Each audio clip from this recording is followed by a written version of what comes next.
Hi all, this is Akhila. Welcome to my channel. Marco, you're dealing with the wrong person. ഉണ്ണിമുകുന്ദൻ്റെ violent movie ഇന്ത്യയിൽ തന്നെ most awaited മൂവീസിൽ അഞ്ചാമതുണ്ടായിരുന്ന മൂവിയായിരുന്നു recently Marco. അതിൽ നിന്ന് തന്നെ നമുക്ക് മനസ്സിലാക്കാൻ പറ്റുന്നത് ആ ഫിലിം കാണാൻ വേണ്ടിയിട്ട് അതിൻ്റെ ഓഡിയൻസ് എത്രത്തോളം എക്സ്പെക്ടേഷൻസ് ആണ് കൊടുത്തിരുന്നത്, എത്ര അവൈറ്റിംഗ് ആയിരുന്നു ആളുകൾ എന്നുള്ളതാണ് നമുക്ക് അതിൽ നിന്ന് മനസ്സിലാവുന്നത്. അപ്പം മാർക്കോ എന്ന് പറയുന്നത് നമ്മൾ റീസെൻ്റ്ലി ഇപ്പം കില്ല് അല്ലെന്നുണ്ടെങ്കിൽ അനിമൽ അങ്ങനെയുള്ള വയലന്റ് മൂവീസ് കാണുകയും അതിന് എത്രത്തോളം നമുക്ക് ഈവൻ നമ്മുടെ കേരളത്തിലാണെങ്കിൽ പോലും എത്ര റെസ്പോൺസ് ആണ് കിട്ടിയതെന്നുള്ളത് നമ്മൾ കണ്ടതാണ്. സോ അങ്ങനെ ആ ഒരു ജാനറിലുള്ള ഫിലിം മലയാളത്തിൽ വരുമ്പോൾ നമ്മളുടെ എക്സ്പെക്ടേഷൻ നമ്മൾ ഇങ്ങനെയുള്ള ഫിലിംസ് ആക്ച്വലി നമ്മൾ കണ്ടിട്ടില്ല മലയാളത്തിൽ. അതായത് തുടക്കം മുതൽ അവസാനം വരെ വയലൻസ് മാത്രം കാണിക്കുന്ന ബ്ലഡ് ഷെഡ് മൂവി എന്ന് പറയുന്നത് നമ്മൾ മലയാളത്തിൽ ഇതുവരെ ആരും ചെയ്യാൻ മുതിർന്നിട്ടില്ല. എന്തുകൊണ്ടോ ലൈക്ക് മേ ബി നമ്മൾ മലയാളം ഓഡിയൻസ് അത്ര റെസ്പോൺസീവ് ആകണം എന്ന് അണിയറ പ്രവർത്തകർക്ക് തോന്നിയിട്ടുണ്ടായില്ല. അപ്പം ഇപ്പം നമ്മുടെ പ്രൊഡ്യൂസർ അങ്ങനെ ഒരു സ്റ്റെപ്പ് ഫോർവേഡ് വന്ന് ഇത്രയും വയലന്റ് ആയിട്ടുള്ള ഒരു മൂവിയാണ് നമുക്കിപ്പോൾ പ്രസന്റ് ചെയ്തേക്കുന്നത്. അപ്പോൾ വയലൻസ് ഇഷ്ടപ്പെടുന്നവർക്ക് അല്ലെന്നുണ്ടെങ്കിൽ ഇങ്ങനെയുള്ള ജാനർ മൂവീസ് കാണാൻ താല്പര്യമുള്ളവർക്ക് നോക്കുകയാണെന്നുണ്ടെങ്കിൽ ഇതൊരു 100% എൻഗേജിങ് ആയിട്ടുള്ള ഒരു അടിപൊളി ഒരു അടാറ് സാധനം എന്ന് വേണമെങ്കിൽ നമുക്ക് പറയാവുന്ന സംഭവമാണ്. അപ്പോൾ ഞാൻ പറഞ്ഞു ലൈക്ക് ഫസ്റ്റ് മുതൽ എൻഡ് വരെ ഫുൾ ബ്ലഡ് ഷെഡ് ആണ്. അപ്പോൾ ആ ഒരു എക്സ്പെക്ടേഷനിലാണ് ഇവർ തന്നിരുന്ന നമുക്ക് പ്രൊമോ മുതൽ അല്ലെന്നുണ്ടെങ്കിൽ ഓരോ ടീസറിലോ ട്രെയിലറിലോ കാണുന്ന ഓരോ സീൻസിലായാലും നമുക്ക് കാണാൻ പറ്റും. അപ്പം എക്സ്പെക്ടേഷൻ മീറ്റ്സ് റിയാലിറ്റി. എക്സ്പെക്ടേഷൻ എന്താണോ അതിൻ്റെ അല്ലെങ്കിൽ അത്രയും തന്നെ എക്സ്പെക്ടേഷനിൽ അല്ലെന്നുണ്ടെങ്കിൽ മേ ബി അതിനേക്കാൾ കുറച്ച് കൂടുതൽ എക്സ്പെക്ട് ചെയ്യുന്ന എന്താണോ അത് തരാൻ വേണ്ടിയിട്ട് ഇവർക്ക് സാധിച്ചിട്ടുണ്ട്. ഇപ്പോൾ ഉണ്ണിമുകുന്ദൻ്റെ കാര്യം നമ്മൾ ഓക്കെ, ഹനീഫ് അദേനി ഡയറക്ഷൻ അത് സൂപ്പറായിട്ട് ചെയ്തിട്ടുണ്ട്. പുള്ളിയുടെ മേക്കിങ് ഈ മാർക്കോ എന്ന് പറയുന്നത് നമ്മുടെ മിഖായലിൻ്റെ ഉള്ള ഒരു ക്യാരക്ടറിന്റെ സ്പിൻ ഓഫ് ആയിട്ടാണ് ഇത് കാണിക്കുന്നത്. പക്ഷെ അവർ തുടക്കത്തിൽ തന്നെ അവർ പറയുന്നുണ്ട് ലൈക്ക് ഇതൊരു മൂവിന്റെ സെക്കൻഡ് പാർട്ടോ അങ്ങനെ ഒരു സംഭവം അല്ല, ജസ്റ്റ് അതുമായിട്ടൊരു ജസ്റ്റ് റിലേറ്റഡ് ആണെന്ന് മാത്രമേ ഉള്ളൂ. അല്ലാണ്ട് അതിന് ഒരു സെക്കൻഡ് പാർട്ടായിട്ട് ഒന്നുമായിട്ട് അല്ല ഇവർ കാണിക്കുന്നത്. ഒരു കംപ്ലീറ്റ്ലി നമുക്ക് അതുമായിട്ട് എങ്ങനെ കണക്ട് ചെയ്യാൻ പറ്റുന്ന ഒരു സംഭവം പോലും ഫിലിമിൽ ആക്ച്വലി ഇല്ല. സോ ഇനി ഈ ഫിലിമിലേക്ക് വരുവാണെന്നുണ്ടെങ്കിൽ ഉണ്ണിമുകുന്ദൻ എന്താ പറയാ ലൈക്ക് അടിപൊളിയായിട്ട് പുള്ളിയുടെ ആ ക്യാരക്ടർ പുൾ ഓഫ് ചെയ്തിട്ടുള്ളത്. നമുക്ക് പുള്ളിയെ പറ്റി നമ്മൾ ശരിക്കും ഇങ്ങനെ ഒരു രീതിയിൽ ആളുടെ ഒരു മേക്ക് ഓവർ വരുമെന്ന് നമ്മൾ പ്രതീക്ഷിക്കുന്നുണ്ടായിരുന്നില്ല. ലൈക്ക് പുള്ളിയുടെ പ്രീവിയസ് മൂവീസ് ഒക്കെ നമ്മൾ കാണുമ്പോൾ ഒന്നും ഇത്രയും അങ്ങോട്ട് വർക്ക്ഔട്ട് ആയിട്ടുണ്ടായിരുന്നില്ല. ഇപ്പം മാളികപ്പുറത്തിൽ നിന്നൊക്കെ ആണ് ഇപ്പം നമ്മൾ റീസെൻ്റ്ലി വന്നത്. അപ്പോൾ ഒരു കംപ്ലീറ്റ് ഡ്രാസ്റ്റിക് ചേഞ്ച് ആണ് ആള് ഈ മൂവിയിൽ നടത്തിയേക്കുന്നത്. നല്ലോണം ഹാർഡ് വർക്ക് ചെയ്തിട്ടുണ്ട്. നമ്മളത് അപ്രീഷിയേറ്റ് ചെയ്തേ പറ്റുള്ളൂ. ലൈക്ക് ആ പുള്ളിയുടെ എന്താ പറയുക ഫുൾ എത്രത്തോളം ഹാർഡ് വർക്ക് ചെയ്ത് ഈ ഒരു ക്യാരക്ടർ പുൾ ഓഫ് ചെയ്യാൻ വേണ്ടിയിട്ട് ചെയ്തിട്ടുണ്ട്. So we have to appreciate that. Hats off to him. Actually ഈ ഫിലിം കംപ്ലീറ്റ്ലി കൊണ്ടുപോകുന്നത് ഉണ്ണിമുകുന്ദൻ തന്നെയാണ്. ഫ്രം ബിഗിനിങ് ടു എൻഡ് പുള്ളിയുടെ ഒരു വൺ മാൻ ഷോ എന്ന് തന്നെ പറയാൻ പറ്റും നമുക്ക്.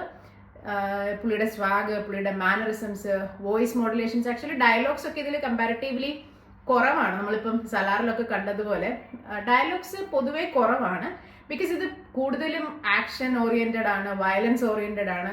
സോ സംസാരത്തിനുള്ള ഗ്യാപ്പുകൾ ആക്ച്വലി കുറവാണ്. അപ്പൊ ഏത് ഭാഷയിലുള്ളവർക്കും കാണാൻ പറ്റുന്നതാണ്. ഇപ്പൊ നമ്മൾ നോക്കുകയാണെങ്കിൽ എനിക്ക് തോന്നുന്നു 7 ലാംഗ്വേജസിലെന്തോ ആണ് ഫിലിം ഡബ് ചെയ്തേക്കുന്നത്. ഹിന്ദിയിലൊക്കെ പുള്ളി തന്നെയാണ് ഡബ് ചെയ്തേക്കുന്നതെന്നാണ് കണ്ടത്.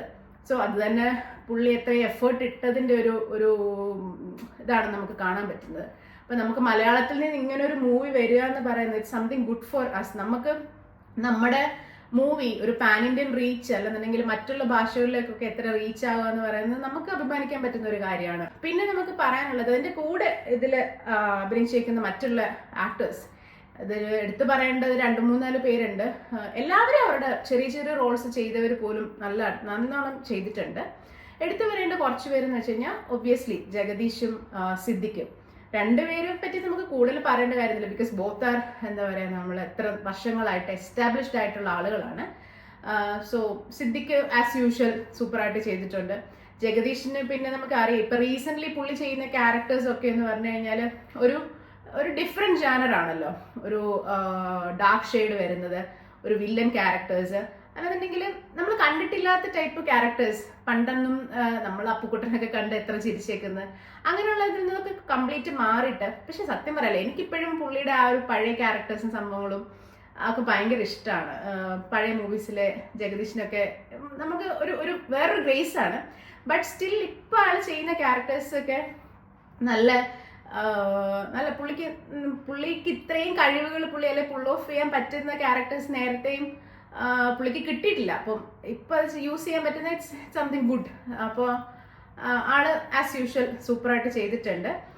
ഇതിൽ പുള്ളിയും കൂടുതൽ സംസാരിക്കുന്നത് ഇംഗ്ലീഷാണ്. അതാണ് ഞാൻ പറഞ്ഞത്, ഇതിപ്പോൾ ഏത് ഭാഷയിലുള്ളവർക്കും സബ് ടൈറ്റിൽ ഇല്ലെന്ന് വേണമെങ്കിലും കാണാൻ പറ്റുന്ന മൂവിയാണ്. കാരണം കുറച്ച് മലയാളവും ബാക്കി കുറേ ഇംഗ്ലീഷും ഒക്കെയാണ് സിനിമയിലുള്ളത്. ഡയലോഗ്സ് പൊതുവെ കുറവാണ്, അത് വേർഡ്സ് കുറവും വർക്ക് കൂടുതലുമാണ് ഇതിൽ. അപ്പോൾ പിന്നെ എടുത്ത് പറയേണ്ടത് നമ്മുടെ അടുത്ത വില്ലൻ ക്യാരക്ടർ ചെയ്തേക്കുന്ന പയ്യൻ നമ്മുടെ ഷമ്മി തിലകന്റെ മകനാണ്, അഭിമന്യു ഷമ്മി തിലകൻ. ആളുടെ ഡെബ്യൂ മൂവിയാണെന്ന് ആക്ച്വലി തോന്നുന്നില്ല, പുള്ളി സൂപ്പറായിട്ട് ചെയ്തിട്ടുണ്ട്. പിന്നെ ലെഗസി ക്യാരി ഫോർവേഡ് ചെയ്ത് വരുന്നതാണ് എന്ന് വേണമെങ്കിലും പറയാം. അല്ലെങ്കിൽ ആളൊരു ഇൻഡിവിജ്വൽ ആയിട്ട് നോക്കുകയാണെന്നുണ്ടെങ്കിലും he's absolutely done his work well. Sound also, പിന്നെ എനിക്ക് നോക്കുമ്പോൾ ആൾക്ക് എവിടേക്കോ ഒരു സണ്ണി വെയിൻ്റെ കട്ടുണ്ടോ എന്ന് നമുക്ക് തോന്നിപ്പോവും. കുറച്ച് വണ്ണം വെച്ചൊരു സണ്ണി വെയിൻ. സൗണ്ട് ഓൾസോ നല്ല അടിപൊളിയാണ് പുള്ളിയുടെ, നല്ലോണം ചെയ്തിട്ടുണ്ട്. പുള്ളിയുടെ ക്യാരക്ടറും ഫിലിം തുടങ്ങുന്നതിന് മുതൽ ഓൾമോസ്റ്റ് എൻഡ് വരെയുള്ള ഒരു ഫുൾ ഫിലിമിൽ ഉള്ള ഒരു ക്യാരക്ടറാണ്. സോ ഈ ഒരു വില്ലന്റെ ക്യാരക്ടർ എന്ന് പറയുന്നത് നമ്മുടെ ഹീറോയ്ക്ക് ഒപ്പത്തിനൊപ്പം നിൽക്കുന്ന ഒരു ക്യാരക്ടർ ആണെങ്കിൽ, അല്ലെങ്കിൽ ആ ഒരു റോൾ ആണെങ്കിൽ മാത്രമേ നമ്മുടെ ഫിലിമിന് അത്ര ഒരു ഗുമ്മ കിട്ടുള്ളൂ. അത് പുള്ളിക്ക് ഇതിൽ കൊടുക്കാൻ സാധിച്ചിട്ടുണ്ട്. അതുപോലെ തന്നെ നമ്മൾ ഏറമിൽ പോലീസായിട്ട് ചെയ്തിട്ടുണ്ട് ഒരു ക്യാരക്ടർ ഉണ്ടായിരുന്നു, ഐ തിങ്ക് ഗുഗൻ സിംഗ് അങ്ങനെ എന്തോ ആണ് ആളുണ്ട്. അതും വേറൊരു വില്ലനാണ്, സൈറസ് എന്ന് പറഞ്ഞിട്ട് ഒരു ക്യാരക്ടർ ചെയ്തേക്കുന്നത്. ആളും നല്ല സൂപ്പറായിട്ട് ചെയ്തിട്ടുണ്ട്. എല്ലാം വില്ലൻസ് ആണ്. വില്ലന്മാരുടെ ഒക്കെ ഒരു എന്താ പറയാ അഴിഞ്ഞാട്ടം എന്ന് തന്നെ പറയാം എല്ലാവരുടെയും. ഈവൻ ഉണ്ണിമുകുന്ദൻ ഒരു സൈഡില്, മറ്റ് വില്ലന്മാർ ഒരു സൈഡില്, എല്ലാരും കൂടെ അടി ഇടി വെടി പുക കുത്ത് വെട്ട് ചോരാണ്, ഫുള്ള് ചോര. അങ്ങനത്തെ ഒരു ഇതിലാണ് പോകുന്നത്. പിന്നെ അതിലൊരു നല്ല ഭയങ്കര ക്യൂട്ടായിട്ടുള്ളൊരു ക്യാരക്ടർ പോലെ നമുക്ക് തോന്നുന്ന നല്ല സൂപ്പറായിട്ട് ചെയ്തിട്ടുള്ള പയ്യനാണ്. ഈ ഉണ്ണിമുകുന്ദന്റെ ബ്രദറായിട്ട് ഒരു ബ്ലൈൻഡ് ആയിട്ടുള്ള ഒരു കുട്ടി, ഒരു പയ്യൻ, അവൻ ചെയ്തേക്കുന്ന ക്യാരക്ടർ നല്ല ഭംഗിയായിട്ട്, എന്ത് സിമ്പിളായിട്ട് അവൻ ആ ക്യാരക്ടർ ചെയ്തിട്ടുണ്ട്. ശരിക്കും കണ്ണ് കാണാത്തവരൊക്കെ അഭിനയിക്കുന്ന പോലെ തന്നെ, അഭിനയിക്കുന്നല്ല ശരിക്കും റിയലായിട്ട് എങ്ങനെയാണോ അതുപോലെ തന്നെ തോന്നുന്ന രീതിയിൽ ആ പയ്യനെ ക്യാരക്ടർ ചെയ്തിട്ടുണ്ട്. ഈ ഫിലിമിൽ ഇത് എടുത്തു പറയേണ്ട കാര്യമാണ്, നമ്മുടെ KGF-ന്റെയും സലാറിന്റെയും ഒക്കെ ബാക്ക്ഗ്രൗണ്ട് സ്കോർ ചെയ്ത രവി ബസ്രൂർ ആണ് ഇതിലും ബാക്ക്ഗ്രൗണ്ട് സ്കോർ ചെയ്തേക്കുന്നത്. അപ്പോൾ തുടക്കം മുതൽ അവസാനം വരെ ഈ ബാക്ക്ഗ്രൗണ്ട് സ്കോറിന്റെ ഒരു ഇമ്പാക്ട് നമുക്ക് കാണാൻ പറ്റും. അത്ര സൂപ്പറായിട്ടാണ് നമുക്ക് തിയേറ്റർ എക്സ്പീരിയൻസ് ഇങ്ങനെയുള്ള ഫിലിംസിൽ ഈ ബാക്ക്ഗ്രൗണ്ട് സ്കോർ നല്ലതാകുമ്പം വരുന്നത്. അപ്പം ഓരോ ഈവൻ അതിന്റെ ഇൻട്രോയിൽ തൊട്ട് ലൈക്ക് ഫിലിം തുടങ്ങി ടൈറ്റിൽ കാർഡിൽ മുതൽ കാണിക്കുന്ന ബാക്ക്ഗ്രൗണ്ട് സ്കോർ സൂപ്പറാണ്. അപ്പം അത് എത്രത്തോളം നമുക്ക് ഇമ്പാക്ട് തരും എന്നുള്ളത് നമുക്ക് ഓരോ ഫിലിംസ് കാണുമ്പോൾ തന്നെ നമുക്ക് ചില ഇതില് ഇത് മൂവിയിൽ ബാക്ക്ഗ്രൗണ്ട് മ്യൂസിക് ഫ്ലാറ്റ് ആയി പോകുമ്പോഴത്തേക്കും ഫിലിം കംപ്ലീറ്റ്ലി നമുക്ക് ഡൗൺ ആയി പോകുന്നത് നമ്മൾ ഇപ്പൊ റീസെന്റ് തന്നെ, ഞാൻ പേര് പറയുന്നില്ല, സ്റ്റിൽ റീസെന്റ് തന്നെ ഇറങ്ങിയ മൂവീസിൽ നമ്മൾ അത് കണ്ടിട്ടുള്ളതാണ്. അപ്പൊ മൊത്തത്തിൽ നോക്കുകയാണെന്നുണ്ടെങ്കിൽ മാർക്കോ എന്ന് പറയുന്നത് ഒരു വയലന്റ് ജാനറിലുള്ള വൺ ഓഫ് ദി ബെസ്റ്റ്, അതായത് ഇന്ത്യൻ മൂവീസ്, നമ്മളിപ്പോ റീസെന്റ് വന്ന ഇന്ത്യൻ മൂവീസിൽ വൺ ഓഫ് ദി ബെസ്റ്റ് എന്ന് തന്നെ പറയാവുന്ന ഒരു മൂവിയാണ് മാർക്കോ. തീർച്ചയായിട്ടും ഒരു തിയേറ്റർ എക്സ്പീരിയൻസ് ആവശ്യമുള്ള ഒരു മൂവിയാണെന്നാണ് എനിക്ക് തോന്നിയത്. അപ്പം വയലന്റ് മൂവീസ് ഇഷ്ടമുള്ളവർക്കാണെന്നുണ്ടെങ്കിൽ ധൈര്യമായിട്ട് പോയി കാണാൻ പറ്റുന്ന, ഐ വുഡ് സജസ്റ്റ് തിയേറ്ററിൽ പോയി തന്നെ കാണുക. കാരണം അവരത്രത്തോളം എഫർട്ട് എടുത്ത് ഒരു സാധനം നമുക്ക് പ്രസന്റ് ചെയ്യുന്നതാണ്. ഇതിന്റെ വർക്ക്സ് ഒക്കെ, ഫൈറ്റ് സീൻസ് ഒക്കെ ആയാലും ഒരു നല്ല സ്റ്റാൻഡേർഡ് അവർ കീപ്പ് ചെയ്തിട്ടുണ്ട്. ഒരു ഇന്റർനാഷണൽ സ്റ്റാൻഡേർഡിൽ തന്നെ പ്രസന്റ് ചെയ്യാനായിട്ട് ശ്രമിച്ചിട്ടുണ്ട്. മൊത്തത്തിൽ ഒരു ഡാർക്ക് ഷെയ്ഡ്, നമ്മൾ ഹോളിവുഡിലൊക്കെ കാണുന്ന പോലെ ഒരു ഡാർക്ക് ഷെയ്ഡിലുള്ള ഫിലിംസും ഇൻക്ലൂഡിങ് അവരുടെ ഡ്രസ്സിംഗ് ഒക്കെ കാണുമ്പോഴായാലും നമ്മുടെ ഭയങ്കര colourful movie, obviously colourful movie അല്ല ഇത്, ഫുൾ ബ്ലാക്ക് ആൻഡ് വൈറ്റ് അല്ലെങ്കിൽ ഒരു ഗ്രേ ഷെയ്ഡ് വരുന്ന പോലെയാണ് ഫുള്ള് സിനിമ പോകുന്നത്. ആ ഫൈറ്റ് സീൻസ് ഒക്കെ അത്ര നല്ല അടിപൊളിയായിട്ട് ചെയ്തിട്ടുണ്ടാവും. സോ ഒബ്വിയസ്ലി ഒരു മസ്റ്റ് വാച്ച് ഇൻ തിയേറ്റർ എന്ന് ഞാൻ സജസ്റ്റ് ചെയ്യും. പിന്നെ മലയാളത്തിൽ നിന്ന് ഇങ്ങനെയുള്ള ഫിലിം വരിക എന്ന് പറയുന്നത് നമുക്കും ഒരു അഭിമാനിക്കാൻ പറ്റുന്ന കാര്യമാണ്.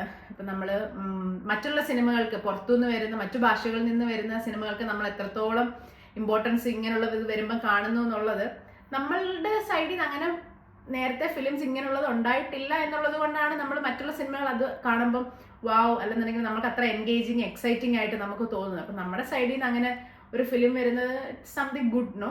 പിന്നെ വേറൊരു കാര്യം, ഈ മൂവിയിൽ ഫുള്ള് ഡിഫൻഡറാണ്. ഡിഫൻഡർ കാണുമ്പോൾ ശരിക്കും പറഞ്ഞാൽ ജോജുവിന്റെ ഡിഫൻഡറാണ് ഓർമ്മ വരുന്നത്. നമ്മൾ പണി മൂവി കണ്ടപ്പോൾ കണ്ടതാണ്. അതിൽ ജോജുവിന്റെ ഡിഫൻഡർ അവസാനമൊക്കെ ആകുമ്പോഴത്തേക്ക് തലങ്ങും വിലങ്ങും ഓടുന്നത്.